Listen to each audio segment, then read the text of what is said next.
আর শুরুতেই যে খবরের দিকে নজর রাখতেই হচ্ছে, মমতার মন্ত্রিসভায় নবীন না প্রবীণ মুখ, মমতার ক্যাবিনেটে বড় সড় রদবদল। মমতার মন্ত্রিসভায় নবীন না প্রবীণ মুখ উঠছে প্রশ্ন। মমতার ক্যাবিনেটে বড় সড় রদবদল। ২৬ নির্বাচনের আগে মন্ত্রিসভায় বড় সড় পরিবর্তন। তাহলে মমতার মন্ত্রিসভায় কারা হচ্ছেন মন্ত্রী? মমতাপন্থী নাকি অভিষেক ঘনিষ্ঠদের নিয়ে আনা হবে ক্যাবিনেটে? বিস্তারিত জানাবেন, টেলিফোন লাইনে রয়েছেন প্রতিনিধি খালিদ জামাল। খালিদ, একেবারে এবারে মন্ত্রিসভায় রদবদলের সম্ভাবনা, নবীন না প্রবীণ, কাদের দেখা যাবে ক্যাবিনেটে উঠছে প্রশ্ন। একেবারে দেখো, রাজনৈতিক মহলে একটা জল্পনা তুঙ্গে যে খুব শীঘ্রই মমতা বন্দ্যোপাধ্যায়ের মন্ত্রিসভায় কিন্তু একটা রদবদল এবং ফেরবদলের একটা সম্ভাবনা আছে এবং এই ফেরবদল কিন্তু বিভিন্ন দপ্তরের ক্ষেত্রে প্রযোজ্য হবে।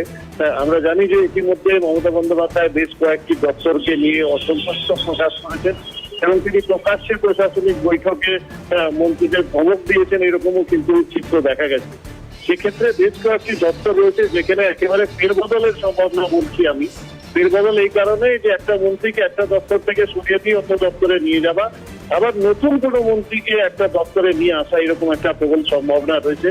তবে প্রশ্ন হচ্ছে যে এই যে ফেরবদল বা রদবদলের সম্ভাবনার মধ্যে মমতাপন্থী নাকি অভিষেক পন্থী যারা রয়েছেন তারা আসবেন, নতুন মুখ আসবেন, না পুরনোই মুখ যারা রয়েছেন তারা বসবেন, এটা কিন্তু লাখ টাকার প্রশ্ন। কিন্তু যেটা কান ঘেঁষা, যেটা নবান্ন থেকে একটা খবর আসছে, যেটা গুঞ্জন উঠছে, সেটা হচ্ছে যে বিশেষ করে পরিবহন দপ্তর, পূর্ত দপ্তর এবং তার পাশাপাশি তোমাকে জানিয়ে রাখি খাদ্য দপ্তর, এই তিনটি দপ্তরে কিন্তু বিশেষ নজর রয়েছে মমতা বন্দ্যোপাধ্যায় এবং এই তিনটি দপ্তরে কিন্তু মন্ত্রীর ফেরবদল বা রদবদলের একটা প্রবল সম্ভাবনা উঠে আসছে। এর পাশাপাশি কিন্তু তথ্য প্রযুক্তি, ইলেকট্রনিক্স রয়েছে, এমএসএমই রয়েছে এবং তার পাশাপাশি কৃষি বিপণন দপ্তর রয়েছে। এই বেশ কয়েকটি দপ্তর যেখানে রয়েছে সেখানে কিন্তু একটা বড় সড়ো রদবদলের সম্ভাবনা আছে। এবং পরিবহন দপ্তর ক্ষেত্রে আমরা জানি যে যেভাবে দিন প্রতিদিন যেভাবে পরিবহনের অবস্থা একেবারে বেহাল হচ্ছে, বিশেষ করে বাসের যে সংখ্যাটা কমে যাচ্ছে, সেখানে কিন্তু মানুষের মধ্যে একটা অসন্তুষ্ট তারা প্রকাশ করছেন, মানুষ কিন্তু হয়রানির শিকার হচ্ছেন।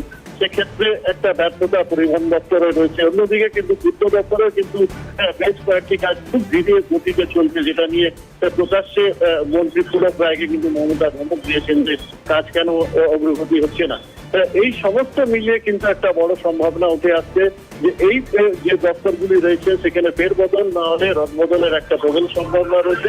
এবং আগামী দিনে তোমাকে জানিয়ে রাখি যে আগামী দিনে এই ডিসেম্বর মাসে না হলে জানুয়ারি মাসের শেষের দিকে এই রদবদল হতে পারে বলে কিন্তু পরিষ্কার একটা ইঙ্গিত পাওয়া যাচ্ছে। ধন্যবাদ খালিদ।